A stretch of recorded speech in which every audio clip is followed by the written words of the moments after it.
بسم اللہ الرحمن الرحیم۔ شروع اللہ کے نام سے جو بڑا مہربان نہایت رحم والا ہے۔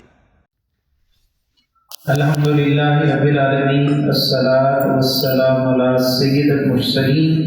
انشاءاللہ العزیز نماز کے متعلق جو پہلا مسئلہ ہے بڑا اہم ہے کہ نماز میں پانچے کا ٹخنے سے نیچے لٹکنا یا پینٹ کا ٹخنے سے نیچے لٹکنا۔ عمومی طور پر یہ مسئلہ ہر مسجد کے اندر یا ہر نماز اور نماز کے اندر جو جماعت ہے اس کے اندر عموماً نمازیوں کے ساتھ یہ مسئلہ ہوتا ہے۔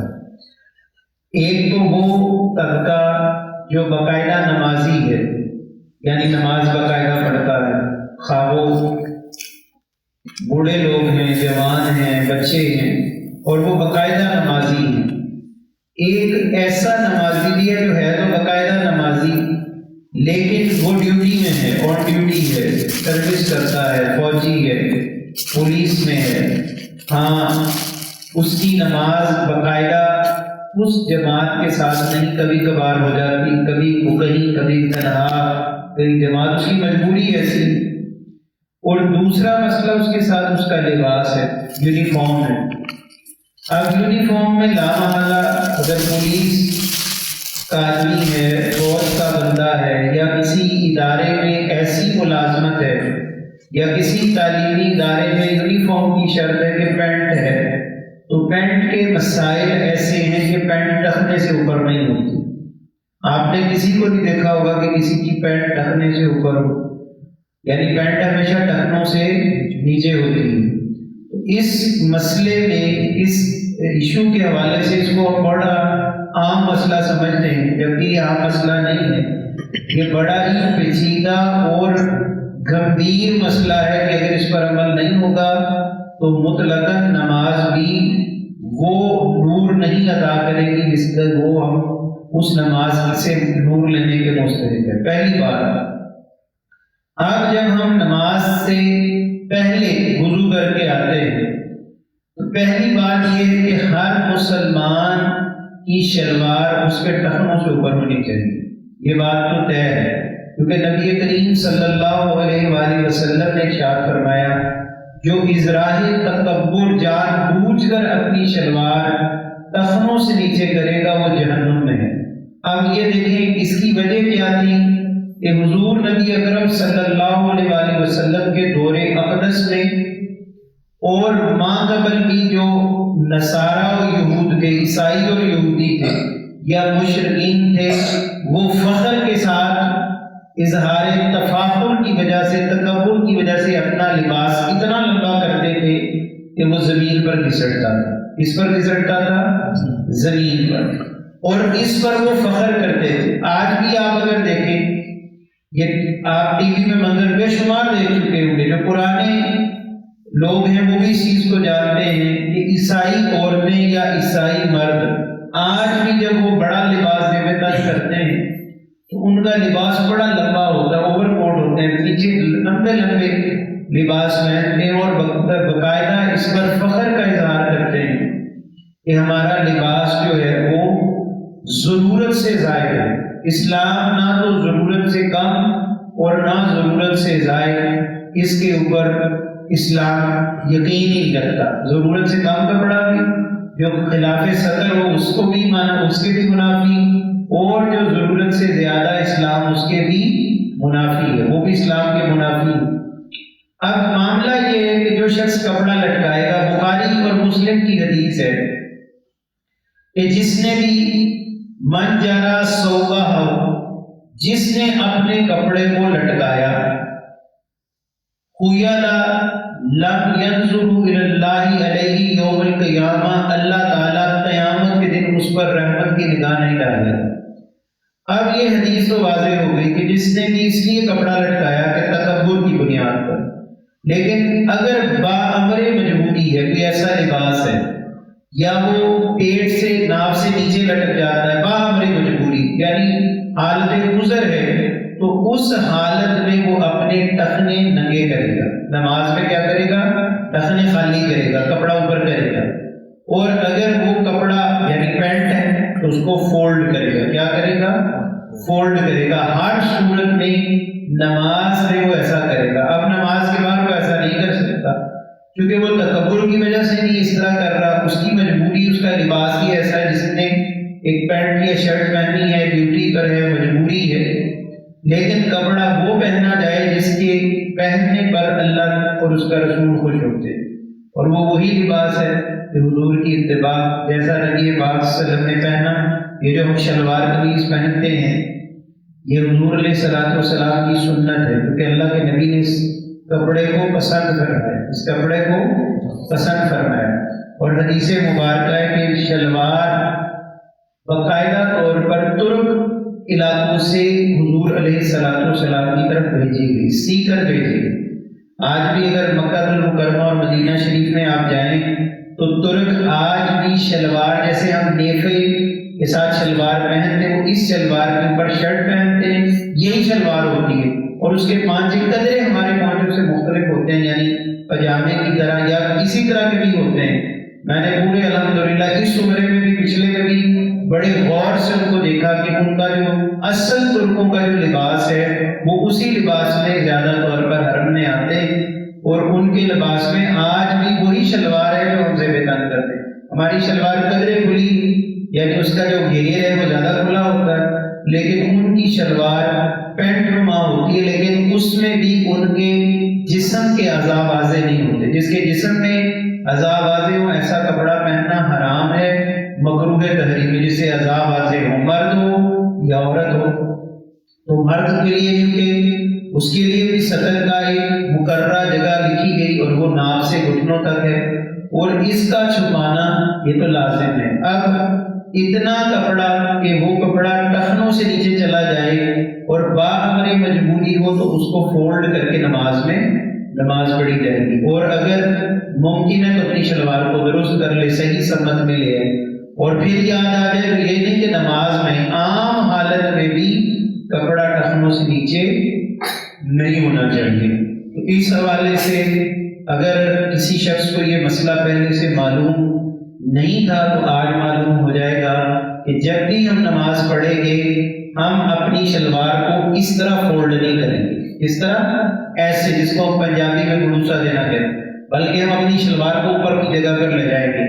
لیکن نبی کریم صلی اللہ علیہ وسلم کے دور میں دو صحابی تھے، ایک کا پیٹ یعنی بدن مبارک بڑا تھا، اور ایک صحابی رسول صلی اللہ علیہ وسلم جن کے بارے میں یہ روایت ہے کہ وہ سیدنا ابو بکر تھے.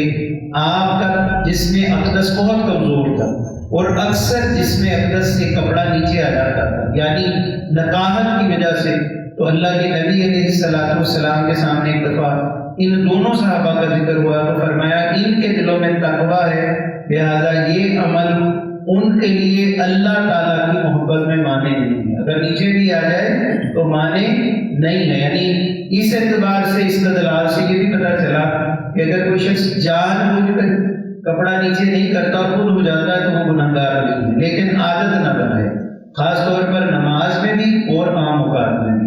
اور اگر پینٹ پہنی ہے تو پینٹ کو فولڈ کرے گا، یعنی پانچے کو مروڑے گا اور ٹخنے کھلے کرے گا، ننگے کرے گا. اب دوسرا مسئلہ بھی آ گیا کہ جیسے کہ جراب پہنی، میں نے بھی پہنی ہے، اس بچے نے پہنی، کسی نے بھی پہنی، تو وہ یہ جناب کہیں گے کہ جراب تو جراب جو ہے وہ اس لباس کا حصہ نہیں ہے، وہ ہماری سطر کے لباس کا حصہ نہیں ہے، وہ تو ایک اضافی چیز ہے جس سے ہم سردی سے محفوظ ہو، اور اس کا پہننا بھی سنت ہے. حضور نے خود موزہ مبارک پہنا، تو موزے کا بدل جراب ہے. موزے کا بدل کیا ہے؟ جراب ہے، لیکن موزہ نہیں ہے. موزہ جو چمڑے کا ہے اس پر تیمم ہو جاتا ہے، اس پر تیمم ہو جاتا ہے اور وضو کا اعادہ ہو جاتا ہے. لیکن جراب میں نہ تیمم ہے نہ وضو کا اعادہ ہے. سمجھ گئے؟ یعنی جراب جب بھی وضو کرنا پڑے گا کپڑے کی سوتی اونی جراب اتارنی پڑے گی، لیکن موزہ نہیں اتارنا پڑے گا. موزے کے اوپر سے ہی تیمم ہے یا مسح ہے. کوئی بھی چیز اس کو سمجھ لیں، پھر اس کے موضوع انشاءاللہ وہ لمبے ہیں، اس کے بھی کبھی انشاءاللہ اگلے انہی نشستوں میں آئیں گے. تو یہ مسئلہ واضح ہو گیا کہ کپڑا یعنی شلوار کو نیچے رکھ کے نماز پڑھنا یہ نماز نماز کا مکروہ ہے، اور مکروہ چیز سے نماز نہیں ہوتی، نماز نہیں ہوتی۔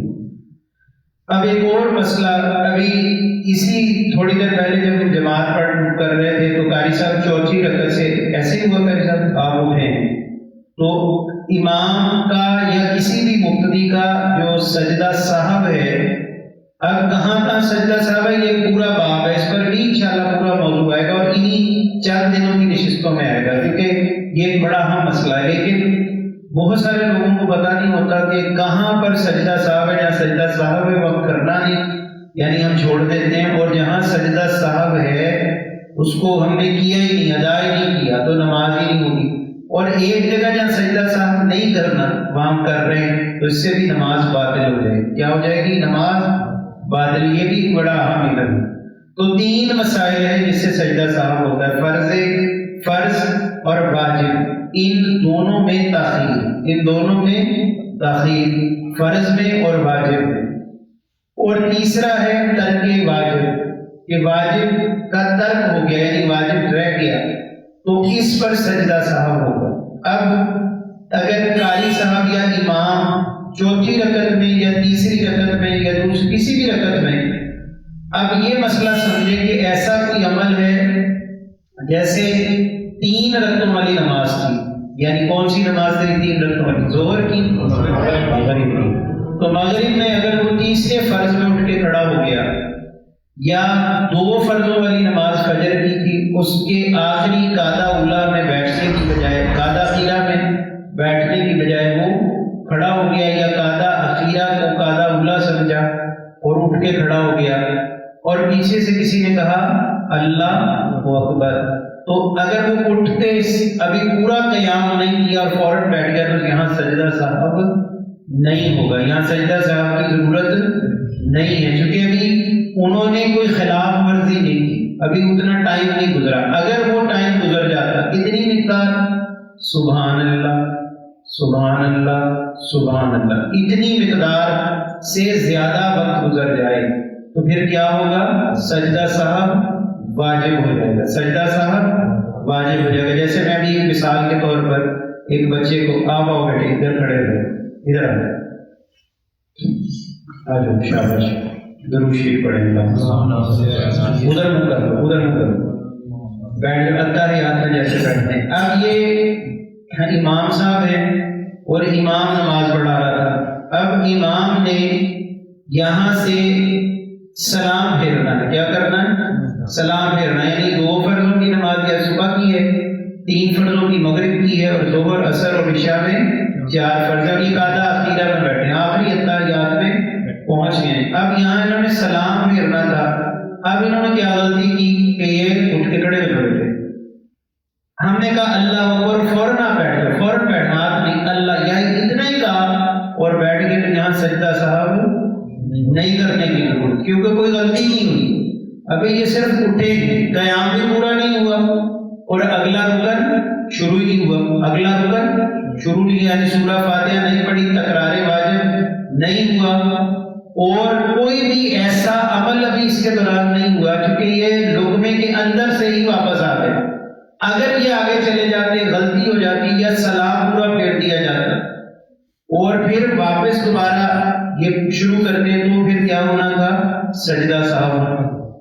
تو ایسی صورت میں بیٹھ گیا، سجدہ صاحب نہیں ہوگا جب تک کہ 3 دفعہ سبحان اللہ کی مقدار کی تاخیر نہیں ہوگی۔ 3 دفعہ سبحان اللہ کی مقدار، یہ ہر نماز پڑھانے والے کو اور پڑھنے والے کو یہ مسئلہ معلوم ہونا چاہیے۔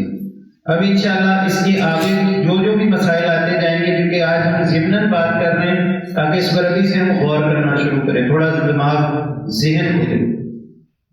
اب ایک اور بڑا مسئلہ ہم ہے 4 رکعتیں جو ہم سنت موقدہ غیر موقدہ پڑھتے ہیں، اور وہ غیر موقدہ جو سنتیں پڑھتے ہیں اور غیر موقدہ جو سنتیں پڑھتے ہیں، اس میں ایک بڑا مسئلہ ہے کہ غیر موقدہ کیسے پڑھی جائیں اور موقدہ کیسے پڑھی جائیں۔ اب اس پر بڑا اختلاف ہوتا ہے اور اس پر جناب بڑے بڑے فتوے اور مسائل۔ اب آج کا جو صرف موضوع ہے وہ غیر موقدہ ہے، کون سی سنتیں؟ غیر موقدہ۔ اب وہ بتائیں کہ دوست غیر موقدہ سنتیں کون کون سی ہیں؟ کوئی کو ساتھ کھڑا کرے. عصر کی اور عشاء کی 4 کون سی سنتیں جو پہلے ہیں یعنی نماز سے. یہ بھی بتائیں نا پہلے اب کچھ ذہن میں آ جائے کہ عصر کے بعد بھی سنتے ہیں تو عصر کے بعد جو سنتیں پڑھنا ہے یہ کیسا ہے؟ عصر کے بعد سنتیں پڑھنا جائز ہی نہیں ہے, حرام کے قریب ہے, جائز ہی نہیں, نہ نوافل نہ سنتیں کچھ بھی نہیں. اس کی وجہ یہ ہے کہ اس کے بعد مغرب کا وقت داخل ہونا شروع ہو جاتا ہے, اس لیے جائز نہیں. سورج کا زوال کا وقت قریب ہے تو ہمیں اس کا پتہ ہی نہیں ہوتا کہ کب وہ زوال کا وقت قریب آ جائے, تو لہٰذا نہ سنتے ہیں نہ نوافل. لیکن ایک نماز میں پڑھی جا سکتی ہے عصر کے بعد, وہ کون سی ہے؟ قضا نماز پڑھی جا سکتی ہے. اگر ڈر ہو, خوف ہو موسم کا, وقت کا, تو قضا نماز با امر مجبوری پڑھی جا سکتی. اچھا اب یہاں ایک اور مسئلہ بھی ہم اس کو بھی ڈسکس کر لیتے ہیں کیونکہ وہ یہاں سے ریلیٹڈ تو نہیں ہے لیکن اس مسئلے سے بہرحال اس کا تعلق ضرور ہے کہ کوئی دوست یہ بتائے گا کہ کون سی نماز کا وقت کس وقت تک رہتا ہے. جیسے ظہر ہے تو ظہر کا وقت کتنے ٹائم تک رہتا ہے؟ عمومی طور پر, ہم یہاں کیلنڈر کی بات نہیں کر رہے, جو عموماً شرعی مسئلہ ہے. کوئی دوست بتائے یعنی عصر کی اذان ہونے سے پہلے ظہر کا وقت باقی رہتا ہے. ٹھیک ہے, اب یہ مسئلہ بھی ٹھیک ہے کہ یہ جو عقیل بھائی نے کہا کہ عصر کی نماز کا وقت شروع ہونے سے پہلے, یہ زیادہ بہتر جواب ہے. لیکن ہم چونکہ اذان اس لیے لیتے ہیں کہ ہمارے یہاں فقہ حنفی میں اذان جو ہے وہ درمیانے وقت میں ہوتی ہے. کہاں ہوتی ہے؟ پہلے وقت میں نہیں ہوتی, درمیانے, نہ اخیر وقت میں نہ ابتدا میں. ہمارے فقہ حنفی کا جو وقت ہے وہ ہے درمیانے, نماز ادا کرنے, جماعت ادا کرنے. اذان کا مسئلہ ہے ہی نہیں. تو اب چونکہ اس حوالے سے جیسے ہی نماز شروع ہو گئی, ایک نماز شروع ہو گئی تو دوسری نماز کا وقت شروع ہونے سے پہلے نماز پوری پڑھ سکتے ہیں. ٹھیک ہے, جیسے ظہر ہے تو عصر کا وقت شروع ہونے سے پہلے ہم نماز پڑھ سکتے ہیں. اسی طرح عصر کا جو وقت ہے وہ غروب آفتاب سے پہلے, جیسے غروب آفتاب ہو گیا نماز کا وقت تھا, اب مغرب کا وقت. اچھا اب یہاں بھی ایک مسئلہ ہے, بہت سارے لوگ اس پر بھی امام سے یا مقتدی آپس میں لڑ پڑتے ہیں کہ جناب اب سورج غروب ہو گیا تو فوراً نماز پڑھیے. فوراً نماز پڑھنا مغرب میں شرط نہیں ہے. اگر ایسا ہوتا تو پھر ہر بندہ منہ میں کھجور رکھ کے نماز پڑھے گا, ایسا ہے ہی نہیں. بلکہ اس میں مسئلہ یہ ہے کہ اتنا وقت کہ نہ عشاء کا اندھیرا نظر آئے اور نہ ہی اتنا وقت ہو کہ ایک ہی لمحے میں جیسے ہی اذان ہو فوراً نماز پڑھے. کچھ وقت نمازیوں کو دیا جائے, یہ بھی ایک جہالت ہے کہ ادھر اذان ہوتی ہے اور ادھر تکبیر شروع ہو جاتی ہے. اب ایک بندہ ہو سکتا ہے غسل میں ہو, واش روم میں ہو, وضو کر رہا ہو, اور اس کو کچھ لمحے دینے چاہیے 10-15 منٹ کا. یہ پوری دنیا کے اندر صرف پاکستان ایک ایسا ملک ہے جہاں یہ مسئلہ رائج ہے, جبکہ پوری دنیا میں یہ مسئلہ کہیں بھی نہیں ہے. حرم پاک میں بھی چلے جائیں, دنیا میں مصر میں دیکھ لیں, اور اسی طرح جو اسلامی ممالک ہیں کم از کم 10 سے 15 منٹ میں اذان کے بعد مغرب ہوتی, کم از کم 15 منٹ کے بعد جماعت ہوتی. اس کی وجہ یہ ہے کہ اب چونکہ مغرب کا وقت بہت مختصر ہوتا ہے, ٹائم بڑا مختصر ہے, تو لا محالہ اگر ایک دکاندار ہے اس نے اذان ہی ابھی سنی یا اس کی تجارت ابھی ختم ہوئی, اس نے شٹر بھی نیچے کرنا ہے, اس نے وضو بھی کرنا ہے, اس نے طہارت بھی کرنی ہے, اس نے جو بھی اپنے چھوٹے چھوٹے کام ہیں یا تو وہ پھر سارے کام پہلے مکمل کر لے گا, ایسا ممکن نہیں. اب یہ اس دنیا میں, اس تیز ترار دنیا میں, بڑی تیز رفتار دنیا میں ممکن نہیں ہے کہ کوئی بندہ اتنے آدھا گھنٹہ پہلے انتظار میں بیٹھا ہو, سوائے چند 2-4 خوش قسمت نمازیوں کے جو مسجد میں آئے بیٹھے, تو کم از کم 10 منٹ کا وقفہ ضرور دیا جانا چاہیے. اب یہ بھی, اور عشاء کا وقت بھی اسی طرح ہے کہ جب یعنی مغرب کا وقت بھی اسی طرح ہے کہ عشاء کی نماز سے پہلے جب عشاء کی نماز کا وقت شروع ہو گیا تو پھر نماز مغرب کا وقت ختم ہو گیا. یعنی اگر 7:15 بجے ایک جگہ جماعت ہے تو اللہ محلہ 15-20 منٹ پہلے عشاء کا وقت شروع ہوا ہوگا, یا 25 منٹ پہلے، تو اس وقت تک وہ مغرب کی نماز بھی پڑھ سکتا ہے. اگر سفر میں ہے تو پڑھ سکتا ہے، عادت نہ بنائیے. اسی طرح عشاء ہے تو عشاء کا جو وقت ہے وہ تہجد کے قریب وقت میں ہے، اور آخری وقت جو ہے وہ اذان سے پہلے عشاء کی نماز ادا ہو سکتی ہے. یہ مسئلہ سمجھ لیں. اب ہے کہ غیر موقدہ سنتیں. اب دوست اس مسئلے کو یہاں تک رکھیں کہ موقدہ میں نہ داخل ہو جائے، پھر گڑبڑ ہو جاتی، پھر مسئلہ آدھا تیتر آدھا بٹیرا. اب سمجھنا ہے غیر موقدہ. اور وہ غیر موقدہ سنتیں کون سی تھی؟ پھر دوبارہ بتائیں. 4 عصر کی اور 4 عشاء کی. یہ غیر موقدہ سنتیں، یہ غیر موقدہ سنتیں ہیں. اب غیر موقدہ سنتیں اور بھی کسی جگہ پہ ہیں، وہ کون سی ہیں؟ جی اور کوئی ہے سنتیں غیر موقدہ ہیں سنتیں؟ بتائیں. نہیں، اور کریں. ہیں سنتیں؟ کیوں نہیں ہیں سنتیں؟ ہر نفل غیر موقدہ سنت ہے. ہر نفل کیا ہے؟ غیر موقدہ سنت ہے. جو ہم یہ نماز کے بعد پڑھتے ہیں، جب عشاء پڑھتے ہیں تو 4 فرض کے بعد کیا پڑھتے ہیں؟ 2 سنت کیا ہیں؟ موقدہ. اس کے بعد 2 کیا پڑھتے ہیں؟ 2 نفل کیا ہیں؟ یہ غیر موقدہ ہے. ہر نفلی نماز کیا ہے؟ غیر موقدہ ہی. اس کی کا نام کیا ہے؟ نماز نفل. اسی کو ہم غیر موقدہ کہتے ہیں. اس میں تاکید نہیں، اضافہ ہے. پڑھ لیں تو برکت ہے، نہ پڑھیں تو گناہ. یہی مسئلہ غیر موقدہ کا بھی. تو بیان یہی چیز ہے، صرف اس کو ایک ڈفرنس بنانے کے لیے بات کہی گی. لیکن اب چونکہ جو 4 سنتے ہیں اس کی بڑی فضیلت ہے، اس کی بہت بڑی فضیلت ہے. لیکن اگر کوئی نہیں پڑھتا تو کیا ہوگا؟ گناہ گار نہیں ہوگا. تو جب گناہ گار ہی نہیں ہوگا تو پھر اس کا مطلب ہے یہ کیا نماز ہوئی؟ نفلی نماز. یہ کیا نماز ہوئی؟ نفل ہے. ایکسٹرا پڑھیں گے تو ثواب ہوگا، نہیں پڑھیں گے تو کوئی بھی پرسش نہیں ہے، گناہ نہیں ہے. تو نفل میں کیا ہوتا ہے؟ نفل میں بھی یہی ہوتا ہے. نفلی سنتیں بھی یہی ہیں، اور یہ انہی کو ہم غیر موقدہ سنتیں بھی انہی کو ہی کہتے ہیں. کیونکہ نفل ہم نے جو پڑھتے ہیں وہ بھی حضور علیہ الصلوۃ والسلام کے صحابہ سے، اور حضور علیہ الصلوۃ والسلام نے کبھی کبھار جو عمل کیا اس کو ہم غیر موقدہ میں شامل کر دیتے ہیں، اور اسی کو ہم نفل بھی کہہ دیتے ہیں. ایسا ہی. تو یہ بات کلیئر ہو گئی تھی. اب آئندہ اس کو ہم سمجھتے جائیں گے. اب یہ ہے کہ وہ یہ سوال پوچھا گیا کہ نماز عشاء سے پہلے یا نماز عصر سے پہلے جو 4 رکعت نفل، یہاں دیکھیں جو نفل ادا کرے تو اسے اختیار ہے. اب یہاں اس نے کیا الفاظ استعمال کیے؟ نفل. کیا استعمال کیے؟ دیکھیں یہ ہے فقی کی سوچ. یہ فقہ لکھنے والا تو اس نے غیر موقدہ لفظ نہیں شامل کیا، بلکہ 4 جو سنتیں ہیں وہ بطور نفل ہے. نفل ادا کرے تو اس کو اختیار ہے کہ پہلے قعدہ میں. اب یہ دیکھیں لفظ اسے اختیار ہے. پہلے قعدہ میں، پہلا قعدہ کیا تھا؟ پھر آؤ بیٹے آپ.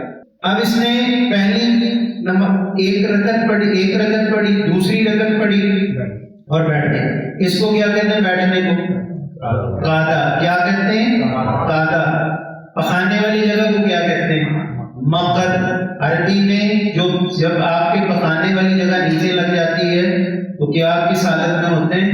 قعدہ. کس میں؟ قعدہ. کس میں؟ قعدہ. یہ جو ڈیسک ہے اس کو بھی عربی میں مقعد کہتے ہیں کہ یہ بھی، اور اسی سے ہی قاعدہ نکلا ہے. اسی سے ہی قاعدہ. جب بھی آپ کو قاعدہ پڑھتے تو بیٹھ کر پڑھنا پڑتا ہے، سیکھنا پڑتا ہے. تو یہ قعدہ اولا اسی سے ہے کہ جب بندہ اتحیات یعنی اس کی پیٹھ زمین پر لگ جاتی ہے تو وہ پہلا نماز کا حصہ 2 رکعتوں کے بعد کیا کہلائے گا؟ قعدہ اولا. قعدہ یہ اولا. اب جب یہ 4 آگے چل پھر کھڑے ہو جاؤ. اب اس نے تیسری رکعت بھی پڑھی اور چوتھی اور پھر بیٹھ گیا. اس کو کیا کہیں گے؟ قعدہ اخیرہ. آخری قعدہ یعنی آخری دفعہ جو بیٹھا. اب اس کے بعد کیا اس نے کرنا ہے؟ سلام پھیر لینا. اب کیا کرنا ہے؟ سلام پھیر کے نماز سے. اور مغرب میں جو قعدہ اولا وہ کہاں ہوگا؟ 2 رکعتوں کے بعد، اور قعدہ اخیرہ تیسری رکعت میں ہوگا. شاباش. لیکن نماز فجر میں کیا ہوگا؟ پہلا ہی قعدہ کیا ہوگا؟ قعدہ اولا بھی وہی ہے اور قعدہ اخیرہ بھی وہی ہے. جو 2 فرض پڑھے یا 2 سنتیں پڑھی یا 2 نفل پڑھے تو ہم پہلی اتحیات میں بیٹھنا ہی اول اور اکٹھا ہو گیا، اولا بھی وہی تو اخیرہ بھی. سمجھ آ گیا نہیں مسئلہ؟ سمجھ آیا بچوں کو؟ پہلا قاعدہ بھی وہی ہے اور دوسرا بھی فجر میں وہی ہے. اسی طرح جو ہم 2 سنتیں پڑھیں گے یا 2 فرض پڑھیں گے یا 2 نفل پڑھیں گے تو اس میں ہی پہلی دفعہ اتحیات میں بیٹھنا اولا اور اخیرہ برابر آ گیا، پہلا ہی دوسرا ہے کیونکہ اسی پر اس کا اختتام ہونا. لیکن اب جب مغرب پڑھے گا تو پہلا قاعدہ اولا دوسری رکعت کے بعد ہوگا اور اخیرہ کہاں ہوگا؟ تیسری رکعت میں. شاباش. اور اسی طرح اگر ہم وتر پڑھیں گے تو وتر میں ہمارا پہلا قاعدہ اولا کہاں ہوگا؟ رکعت میں. اور ہمارا اخیرہ کہاں ہوگا؟ تیسری رکعت میں. سیدھا سیدھا مسئلہ. اب بیٹھو. شاباش. اب پہلے قاعدے میں جب بندہ بیٹھتا ہے تو انہوں نے اختیار دیا کہ اتحیات کے بعد درود دعا پڑھ کر، یعنی درود شریف بھی پڑھ لے دعا بھی پڑھ لے. یعنی اتحیات میں عموماً ہم کیا کرتے ہیں؟ اتحیات پڑھ کے ہم تیسری رکعت میں جو یہ اپنا فرض نماز ہے اس میں ہم کیا ہوتا ہے صرف اتحیات پڑھتے ہیں. اتحیات للہ والصلوات والطیبات مکمل کر کے اشہد ان محمد رسول اللہ کہہ کے تو ہم کیا کرتے ہیں؟ اٹھ کر کھڑے ہو جاتے ہیں. اٹھ کر کھڑے ہو جاتے ہیں. اب غیر مقتضی سنتوں میں اختیار دیا گیا کہ وہ درود بھی پڑھ لے، اتحیات تو پڑھنی ہے، درود شریف بھی پڑھ لے اور دعا کون سی؟ ربنا آتینا ربی جعلنی، یا کوئی بھی مسنون دعا جو بھی آتی ہے وہ پڑھ لے، وہ مسنون. تو اس کا یہاں تک مکمل ہونے کے بعد وہ کیا کرے گا؟ بغیر سلام کیے تیسری رکعت میں کھڑا ہو جائے گا. بغیر سلام کیے تیسری رکعت میں کھڑا ہو جائے گا. اب وہ تیسری رکعت مکمل کرے گا.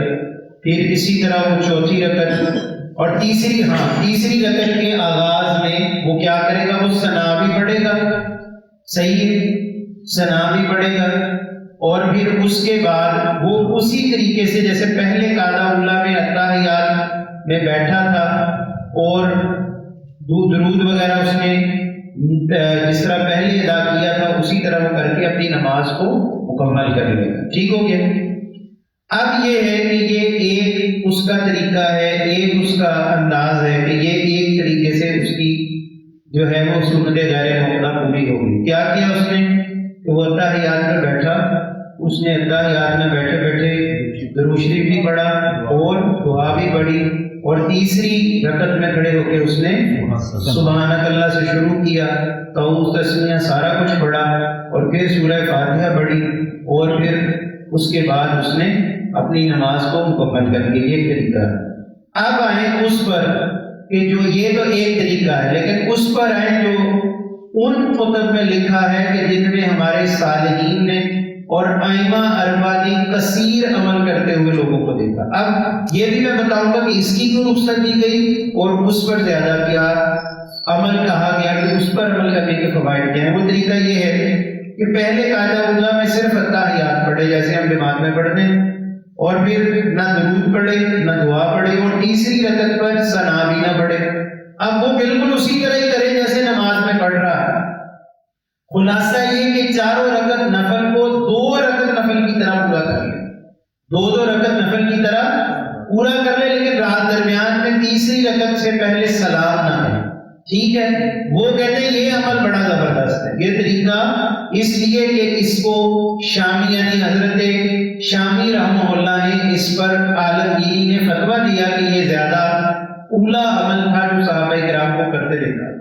ٹھیک ہے؟ کچھ لوگوں نے اس طرح بھی کیا کہ انہوں نے اتحیات کے بعد درود شریف پڑھا، دعا بھی پڑھی اور پھر اٹھ کے کھڑے ہو کے انہوں نے سبحانک اللہ سے شروع کر لیا اور تیسری اور چوتھی رکعت کو مکمل. اب وہ کہہ رہے تھے اب اس کو یہ اختیار ہے ایسا کر لے، منع نہیں ہے، لیکن دوسری طرف جو بہتر عمل ہے اس لیے کہ اس کو خلاف سنت تک بھی کچھ علماء نے کہا کہ چونکہ کثرت صحابہ کرام کی اس عمل پر تھی کہ وہ اتحیات کے اندر بیٹھے نہ درود شریف پڑھا نہ دعا پڑھی بلکہ تیسرے کے لیے اٹھے اور بغیر ثنا کے تیسری رکعت اور چوتھی کو مکمل کر کے اپنی 4 رکعتوں کو اس طرح مکمل کیا جیسے ہم 2 رکعت نفل پڑھا کرتے، جیسے 2 رکعت نفل. یہ بس سمجھ میں آئی ہے کہ نہیں آئی؟ 2 رکعت جب ہم نفل پڑھتے ہیں تہجد کے، اللہ تعالیٰ کسی کو توفیق دے، تہجد کے پڑھتے ہیں ویسے بھی پڑھتے ہیں، کوئی 2 رکعت نفل یا 2 رکعتیں سنت پڑھتے ٹھیک ہے نا؟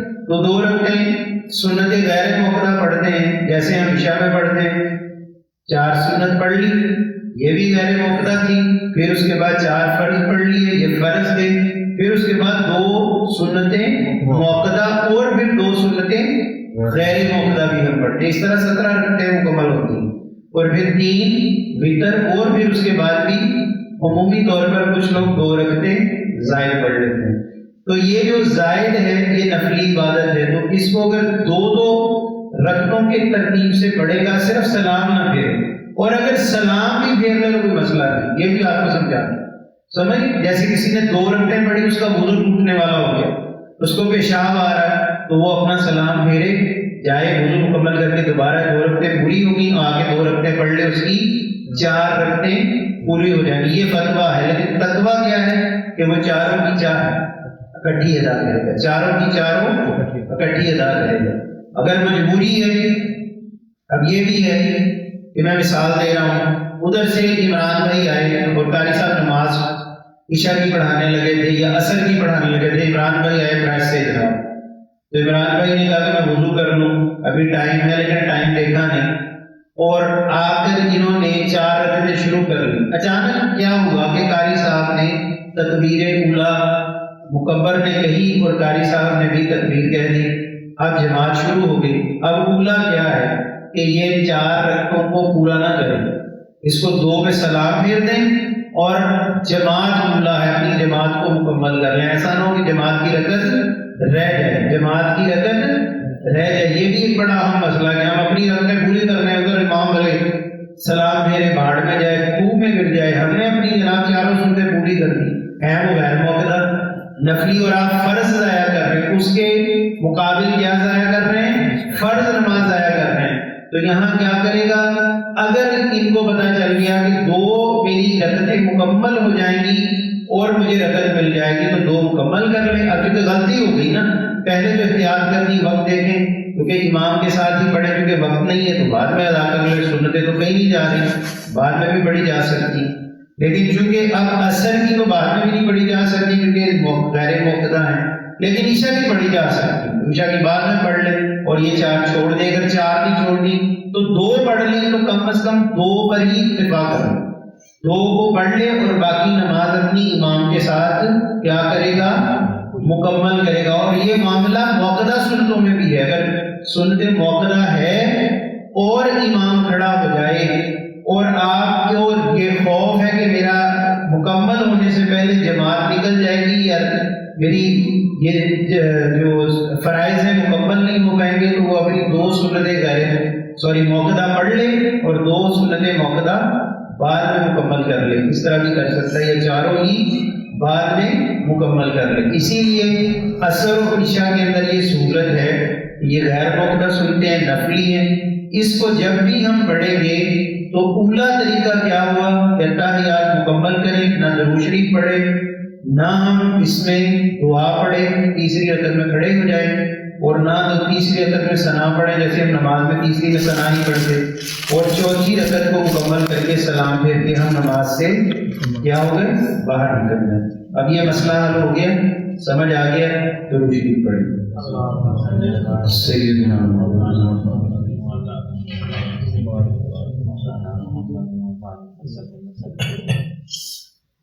اچھا، اب ایک ایسی چیز ہے جو عموماً ہمارے یہاں مسئلہ بنتی ہے، اور وہ کیا ہے؟ شہادت کی نماز میں انگلی کا اٹھانا، شہادت کی انگلی کا نماز میں اٹھانا، اس کو اشارہ کرنا بھی کہتے ہیں، نماز میں جو ہم التحیات میں اشارہ کرتے ہیں، ٹھیک ہے، اس کے مختلف نام ہیں، لیکن وہ آپ ان ناموں میں نہ پڑھیں، اس میں بھول جائیں گے۔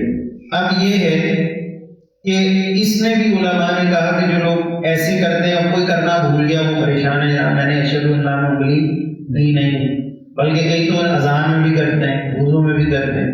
اب یہ مسئلہ سمجھ لینا، اذان میں انگلی کرنا واجب سنت کچھ بھی نہیں، نہ وضو میں انگلی آسمان کی طرف اشہد ان لا الہ یہ کرنا، انگلی کر کے اشہد ان لا الہ پڑھنا کوئی فرض واجب سنت نہیں ہے، یہ وضو میں کہہ رہا ہوں، نماز میں نہیں۔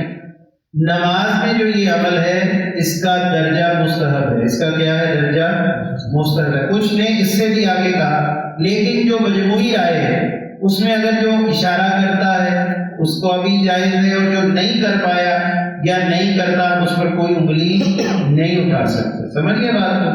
یعنی جو اشہد ان لا الہ الا اللہ پہ انگلی اٹھاتا ہے، تو اگر کوئی شخص نہیں اٹھاتا تو دونوں پر کوئی آپ یہ قید نہیں لگا سکتے کہ جس نے اٹھائی اس کی نماز زیادہ اولا ہے، اور جس کی سلسلہ نقش بند کے بہت سارے بزرگ انگلی کا اشارہ ہی نہیں کرتے اور کچھ کرتے ایسے بہت سارے سلاسل میں رائے ہیں. تو اس میں چونکہ فقہا کا بھی یہی ہے، اس پر کوئی اعتراض نہیں ہے، تو وہ دوسرے کو خام کا کہ تم نے انگلی کیوں اٹھائی اور تم نے انگلی کیوں نہیں اٹھائی. لیکن نماز کے پہلے اذان میں کچھ لوگ جیسے مکبر کہتا ہے اشہد ان لا الہ الا اللہ، بیٹھے ہوئے کئی انگلیاں اٹھا رہے ہوتے ہیں، ایسے کرتے ہیں. خود میں بھی ایسا ہو رہا ہوتا ہے، یعنی کئی جگہ پہ یہ منظر نظر آتا ہے. وضو کے بعد صرف آسمان کی طرف منہ کر کے کلمہ شہادت پڑھنا یہ مستحب عمل ہے. کیا عمل ہے؟ مستحب عمل ہے. سنت واجب فرض نہیں، مستحب بہت اچھا عمل ہے. پڑھیں اشہد ان لا الہ الا اللہ، منہ کا اٹھانا آسمان کی طرف سر کر کے سر کو اشارہ ایسے کرنا یہ مستحب عمل ہے. انگلی اٹھانے کی کوئی ضرورت نہیں، اور اگر وہ اٹھا رہا تو وہ کوئی گناہ بھی نہیں کر رہا، کوئی ایسی بری بات نہیں. لیکن چونکہ ایک چیز دین کا حصہ نہیں، اس کو خام کا دین کے اندر شامل بھی نہ کرے. ٹھیک ہے؟ تو جو شخص اشہد ان لا، اب اس کے آگے کی بات جو میں آپ کو بتانا چاہ رہا ہوں، یہ لاہور میں بھی ایک دفعہ بات ہوئی تھی. ایک عالم دین ہمارے ساتھ آتے ہیں ماشاء اللہ، بڑے اچھے عالم دین ہیں. تو بات ہوئی تو انہوں نے کہا کہ اس کے اندر بہت ساری چیزیں رائے ہیں. تو انہوں نے آج سے رائے پوچھی کہ آپ کی رائے کیا ہے. انہوں نے کہا جی ہم اپنے شہر کو دیکھتے تھے، تو جو ہمارا طریقہ سلسلہ عالیہ نقش بندی، ہم نے اپنے مرشد مربی کو دیکھا، اور اولیاء کرام وہی عمل کرتے ہیں جو ان کو مشاہدات کے ذریعے ملتا ہے. سمجھے؟ انہوں نے اپنے مرشد کو دیکھا، انہوں نے اپنے مرشد کو دیکھا، اور اس پر وہ کثرت سے اتفاق کے ساتھ دوام اختیار کرتے ہیں. یعنی اولیاء صالحین کا عمل خلاف سنت ہرگز نہیں ہوتا. جو جن کو کہا صالحین جاتا ہے تو ان کا عمل کیسے خلاف سنت ہوگا؟ تو ہم نے دیکھا کہ ہمارے شیخ مکرم اور سلسلہ عالیہ نقشبندیہ میں یہ طریقہ ہے التحیات میں ہاتھ رکھنے کا، کہ یہ پہلی انگلی، دوسری انگلی بھی کھلی ہے، تیسری انگلی اور انگوٹھا، اس کا دائرہ بنے گا. اس کا کیا بنے گا؟ اور یہ لفظ اللہ بنتا ہے. اس طرح کیسے بنتا ہے؟ اللہ بن جاتا ہے. تو اس طرح رکھا جائے، اور جب التحیات مکمل ہو جائے تو اس کو ہاتھ کو کھول لیا جائے، ہتھیلی کو پورا سیدھا کر دیا جائے. کئی لوگ سیدھا نہیں کرتے، وہ غلط کرتے ہیں. جبکہ جیسے ہی التحیات مکمل ہو جائے گی اپنی انگلیوں کو سیدھا کر لیں، یعنی پورے آپ کے جو گھٹنے ہیں یہ قبلہ کی طرف انگلیوں کا رخ ہونا چاہیے. التحیات کے دوران اس کو درمیانی انگلی کو اور انگوٹھے کو ملانا یہ صالحین کا طریقہ ہے. اولیاء الزام اور لامحالہ صحابہ کرام سے ہی طریقہ چلتا ہے، اور اس کی بھی روایات موجود ہیں. لیکن اگر کوئی ایسا عمل نہ کرے تو وہ بھی خلاف سنت نہیں. لیکن آخری جب وہ مکمل کر لے گا التحیات، اس کی ساری انگلیاں سیدھی ہونی چاہیے. اس کی ساری انگلیاں سیدھی. کئی لوگ ایسے کر کے بیٹھے ہوتے ہیں، ساری ایسے بیٹھ کے بس کر کے پھر کھولتے ہیں. یہ طریقہ بھی کرنے، لیکن وہ کھولنی ضروری ہے. یہ نہیں کہ آخر تک ایسے ہی پڑی رہے اور اٹھ کے کھڑا ہو گئے. جبکہ آخری عمل یہ ہو کہ اس کی انگلیاں کھلی ہونی چاہیے. کہ ایک انگلی کھینچ رہے ہیں، کہ تین انگلیاں ادھر کی کھینچ رہے ہیں، اور شہادت اور انگوٹھا کھلا چھوڑتے ہیں. تو یہ عمل بھی بڑا ضروری ہے. ضرور شریف پڑھے.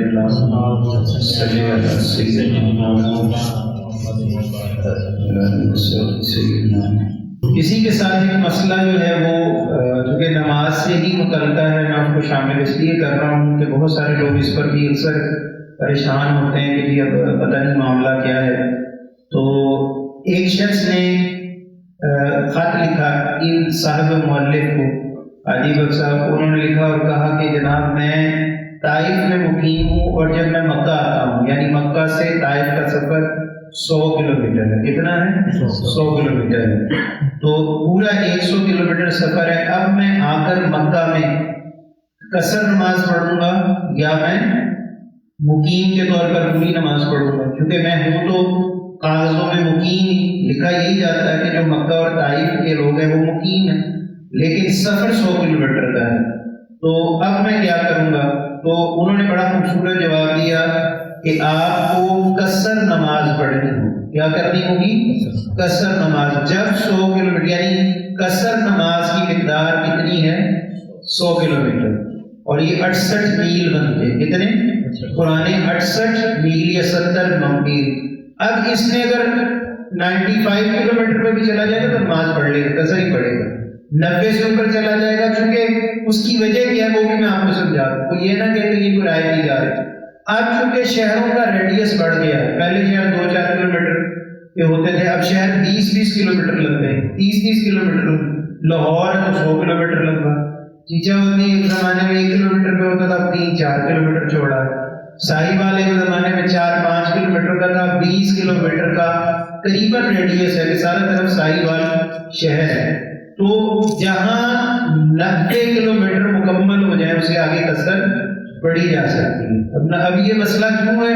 اس لیے کہ اس شہر کا جو مرکزی نقطہ ہے وہ اس سے پھیلاؤ زیادہ ہو گیا، شہر بڑھ گئے ہیں، تو اب شہروں کا اصل حدود اربع میں معلوم نہیں، تو اشتباہی طور پر ہم اپنے شہر کو بھی کراس کرتے کرتے ہمیں ٹائم لگ جاتا ہے، اور دوسرے شہر تک پہنچتے کہ اس کا اصل مقام کیا ہے وہ ہمیں پتہ نہیں ہوتا، فاصلہ کچھ لکھا ہوتا ہے، جبکہ شہر بڑھ گئے۔ تو کم از کم جو ہے وہ 90 سے 100 کلومیٹر کے درمیان جب کوئی شخص سفر کر لے گا، اور اسی طرح علماء نے فقہا نے لکھا ہے 3 دن کا سفر۔ کتنا؟ 3 دن کا سفر۔ اب جو 3 دن کا سفر ہے اس میں ظاہری بات ہے 3 راتیں بھی شامل ہیں، 3 دن بھی، تو یہ تقریباً اگر بندہ ایک پیدل چلے گا تو وہ 3 دن اور 3 راتوں میں 100 میل کا سفر کر لیتا ہے۔ یہ آسانی کے ساتھ ایک جانور میں بھی اگر ہو یا اگر وہ کسی سست سواری پر ہو تو اتنا سفر اس زمانے میں کر لیتا تھا۔ اب چونکہ سفر بڑی تیزی سے ہو رہا ہے تو انہوں نے اس کا حل کیا نکالا؟ 100 کلومیٹر، یعنی 100 کلومیٹر کی حد پر آپ 1 گھنٹے میں پہنچ گئے، 1.5 گھنٹے میں پہنچ گئے، اس سے کوئی غرض نہیں۔ لیکن اتنے سفر پر کیا ہوگا کہ ہم نماز قصر ادا کریں گے۔ ہم بورے والا نماز قصر ادا نہیں کر سکتے، ہم ساہیوال تک نماز قصر ادا میاں چلو تک نہیں کر سکتے، اسی طرح توبہ ٹیک سنگھ تک بھی ہمارا 100 کلومیٹر سفر قریب نہیں بنتا، تو نہیں ہوگی۔ اگر اس کو کراس کریں گے تو ہماری قصر نماز ہوگی۔ تو ہمارے علاقے کے اعتبار سے جو 100 کلومیٹر پر ہمارا 68 میل یا 70 میل کے قریب جگہ بن جائے گی، وہاں ہماری نماز قصر ہوگی۔ ہم اگر مغرب پڑھ رہے ہیں تو 2 فرض پڑھیں گے، ایسے ہی کیوں؟ فجر پڑھیں گے تو 1 رکعت پڑھیں گے، کیوں جی؟ بات ہی نہیں ہوئی تو پھر قصر کدھر گئی؟ قصر کہاں پر واقع ہوتی ہے؟ 3 نمازوں کے اوپر، ظہر اثر اور عشاء، اور کسی نماز پر قصر لاگو نہیں ہوگی۔ ٹھیک ہے، یعنی مسئلہ یہی ہے کہ وہ نماز پہلے ہی اتنی مختصر ہے تو اس میں سے اس کو ہم مائنس نہیں کر سکتے، یعنی 2 فرض کو 1 نہیں کر سکتے، اور 3 نماز والی کو 1.5 نہیں کر سکتے یا 2 نہیں کر سکتے۔ تو چونکہ جب ہم فقہ حنفی کے مطابق تیسری رکعت پڑھتے ہیں تو تیسری رکعت میں ہماری، اگر ہم اکیلے ہیں تو ہماری قرات بھی کیا ہوتی ہے؟ مختصر ہو جاتی ہے۔ کیا ہو جاتی ہے؟ یعنی ہم اس کے بعد سورہ یاسین پڑھتے ہیں، پہلی سورہ فاتحہ کے بعد کیا کرتے ہیں؟ تیسری رکعت میں کوئی ایک دوست کھڑا ہو کے فاتحہ پڑھتے ہیں جی، سورہ فاتحہ تیسری رکعت میں قل اللہ پڑھتے ہیں، اِنَّ لِلَّهِ وَإِنَّا إِلَيْهِ رَاجِعُونَ۔ ہاں، تیسری میں کیا پڑھتے ہیں؟ تیسری میں سورہ فاتحہ، اور چوتھی میں سورہ رحمان۔ کیوں کری سب؟ چوتھی رکعت اگر نماز کوئی شخص پڑھے گا کلہ پڑھے گا، تیسری رکعت جو کی کرے گا؟ ہاں جی، فرضوں میں بھی ہر نماز میں طریقہ ایک ہی ہے، چوتھی میں صرف سورۃ فاتحہ پڑھے، طریقہ ایک ہی ہے، وہ پھر آگے نوافل ہے تو اس کا وہ طریقہ وہاں بدلے گا۔ جی بتائیں۔ پہلی 2 رکعتوں میں قرات، دوسری 2 رکعتوں میں سورہ فاتحہ، اور چوتھی میں بھی سورہ فاتحہ پڑھے گا۔ اچھا امام قرات کرا رہا ہے، پہلی صورت میں ہم نے قاری صاحب سے قرات سنی، ہم چپ کھڑے ہیں، دوسری میں سنی، اب تیسری میں تو قاری صاحب کی قرات کی آواز نہیں آ رہی، تو ہم یہاں سورہ فاتحہ پڑھیں گے یا کیا پڑھیں گے؟ ہم بھی خاموش رہیں گے، کیونکہ وہ پڑھ رہے ہیں لیکن خفی، لیکن ہم کیا کریں گے؟ خاموش اپنی تیسری رکعت اور چوتھی رکعت مکمل کریں گے۔ یہ بڑا مسئلہ ہے، بہت سارے لوگوں کو نہیں پتا۔ ٹھیک ہو گیا؟ اب یہ جو مسئلہ ہے سفر والا، اس میں بھی یہی صورتحال ہے کہ سفر میں چونکہ جو رکعتیں پہلے ہی کم ہیں، جیسے 2 فجر کی اور 3 مغرب کی، تو اب چونکہ اس میں پہلے اختصار ہے، اس میں اور اختصار نہیں کیا جا سکتا۔ اب دیکھیں اس میں اور بھی بڑی حکمتیں ہیں کہ فجر کی نماز کے بعد تو کوئی اور عبادت ہی نہیں، نہ کوئی سنت، نہ کوئی واجب، نہ کوئی اور چیز۔ ٹھیک ہو گیا؟ لیکن عشاء میں واجب ہے، عشاء میں 3 وتر جو ہے واجب ہے، اس میں بھی قصر نہیں، اگر وقت ہے تو پڑھ لے، تو اس کو قضا کرے اور بعد میں ادا کر دے۔ ٹھیک ہے؟ مجبوری ہے چھوڑ دے، یعنی چھوڑنے سے مطلب قضا کرے گا، اور اگر ٹائم ہے تو 2 فرض پڑھے گا اور 3 وتر پڑھے گا، 3 وتر پڑھے گا، اور اگر اور وقت موجود ہے تو فرض 2 ہی پڑھے گا اور سنت موقدہ بھی پڑھے گا، اور واجب یعنی وتر بھی نمازی پڑھے گا۔ یعنی یہ نہیں ہے کہ وہ بلا وجہ چھوڑ دے، بلا وجہ چھوڑنے کی کوئی اجازت نہیں، اگر ٹائم نہیں ہے تو چھوڑ دے، ترک کر سکتا ہے، اس کی پھر قضا بھی نہیں ہے، یعنی سنت موقدہ کی پھر کوئی قضا نہیں ہے، لیکن گناہ گار اس لیے نہیں کیونکہ وہ حالت سفر میں ہے۔ لیکن اگر وقتی وقت ہے، آرام سہولت ہے، تو فرض 2 پڑھے گا اور سنتیں مکمل پڑھے گا اور وتر کو مکمل کرے گا۔ لیکن اگر جلدی میں ہے، بس ہے، ٹرین ہے، یا منزل پہ پہنچنا بڑا ضروری ہے، کوئی مسئلہ ہے، تو وہ صرف اپنے فرض مکمل کر لے اور وتر بعد میں ادا کر لے، وتر کی قضا کرے گا، یعنی وتر قضا کرنے پڑیں گے، ان کی قضا ادا ہوگی ہر صورت میں۔ ٹھیک ہو گیا؟ لیکن انشاءاللہ آج تقریباً یہی سبق ہے کہ ہم نے جو بڑا چیزیں تو مکمل کریں گے انشاءاللہ تعالیٰ اس کو۔ کہ ایک تو آج مسئلہ شلوار اور پینٹ کے فولڈ کرنے کا تھا، قصر نماز کا بھی ہو گیا، اور سنت غیر موقدہ کا بھی ہو گیا، اور شہادت کی انگلی کا مسئلہ بھی، یہ بھی مسئلہ ڈسکس ہو گیا۔ اس حوالے سے کوئی سوال ہے تو ضرور درست کریں، اور تاخیر فرض اور واجب کا بھی ہو گیا، یہ بھی ہم نے شامل کیا۔ یہ آج 5-6 مسئلے اکٹھے ہو گئے، تو الحمدللہ اس کو سارے دوست یاد کریں، بچوں کو چھٹی کر دیں۔